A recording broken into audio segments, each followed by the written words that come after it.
What's up, YouTube? So it's wet, it's nasty, but I'm off, so we're gonna get this done.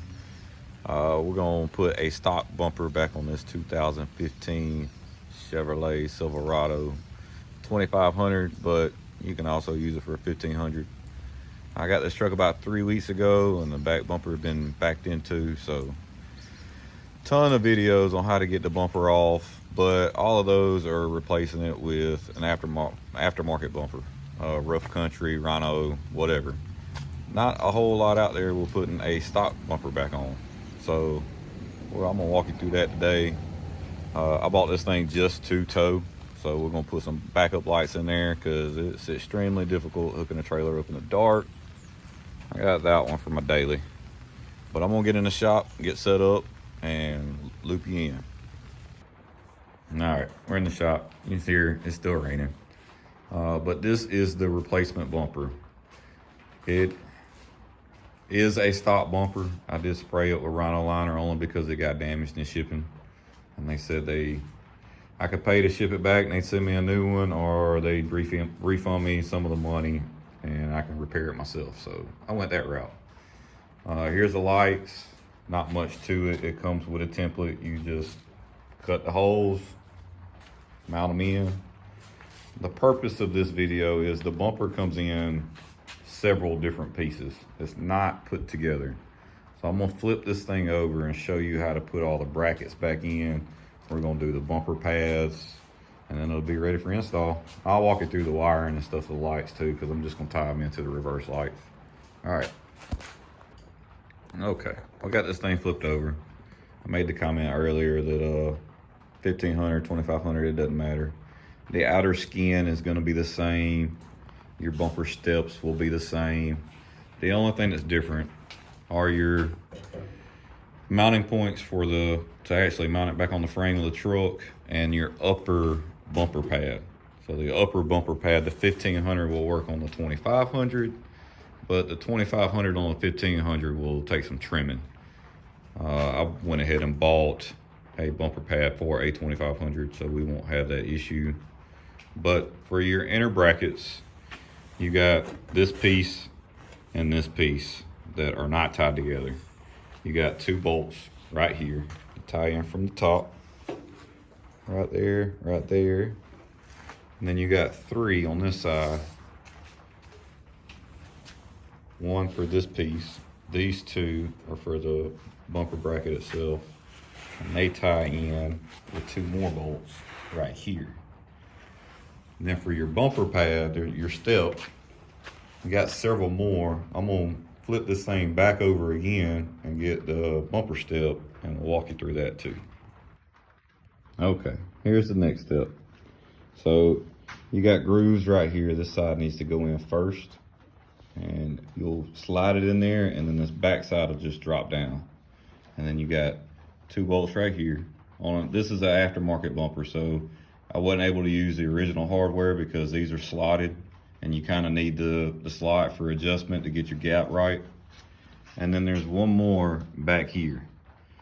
And then the next step will be actually inserting your pad, and then you got 2 more bolts that hold that down on the back side. So I'm gonna get the pad cleaned up, slide it back in. I'll flip this back over and show you those 2 bolts. All right, we got the pad in. Come on the back side right here. You got 1, and then another one back there, and that one's a little bit of a pain to get to. Here's the aftermarket hardware I was talking about. So these holes are slotted, so I did get a bigger washer because it didn't come with one. It came with a little washer, but I wanted to beef it up a little bit. I'm scared it was gonna pull through.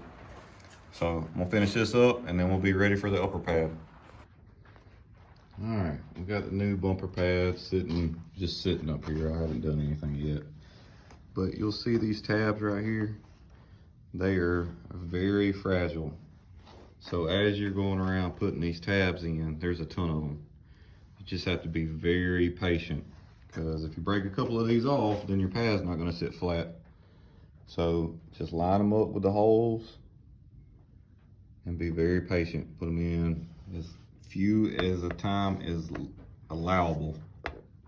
I'll bring you back in a minute. All right, rough fitment. got them all in place. Got some of them pushed down. I wanted to bring you in for a second though. On this bottom side right here, these clips, if you pull them enough, this little bottom flap, I don't know if you can see it with the camera, they will actually pop down once you have them fully seated. So that's a nice little tip. You gotta kind of push up on this metal, it's flimsy.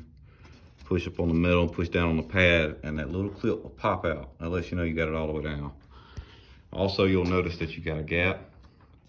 I wouldn't be too concerned with that right now because you still have your lights you gotta put in, and that'll pull that back down to the bumper and get rid of some of that gap. Okay, one more quick thing before I flip this back over. I went ahead and mounted the lights. The lights are not curved, your bumper is. So if you're doing the lights, make sure you tighten down the top first because you want that to be flush. That's the part you're gonna see. You won't ever see that little gap at the bottom. So just a quick little hint before I flip this bumper back over. All right, so we're almost there. Well, another little tip I found. I took a clamp, get where you can see it. You don't want to clamp it too much, just enough where it's flat right there.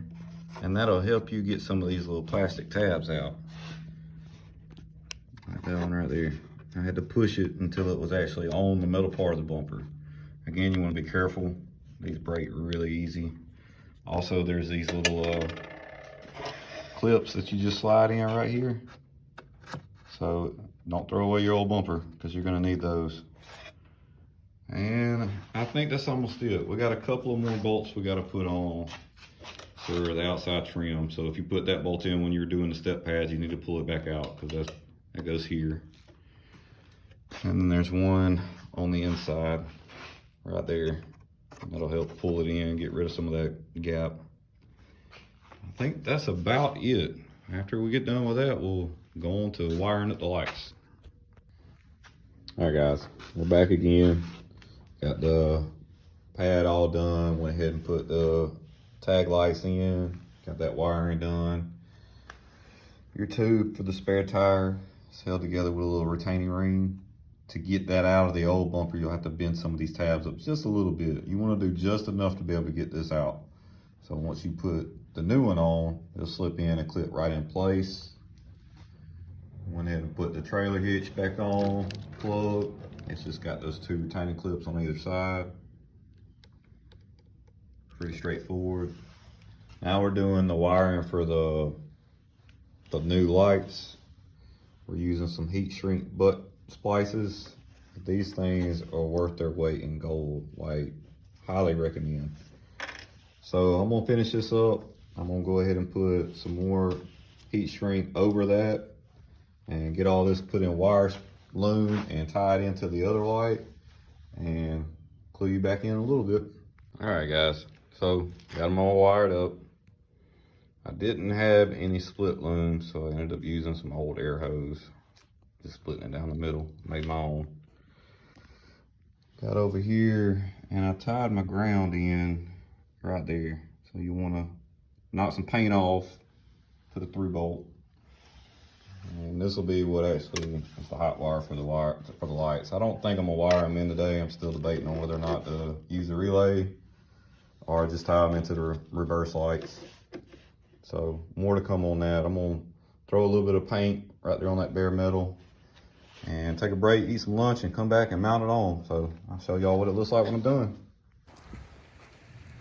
Well, it's on there. Bumper bracket is a little bent, so I have to straighten it at a later date.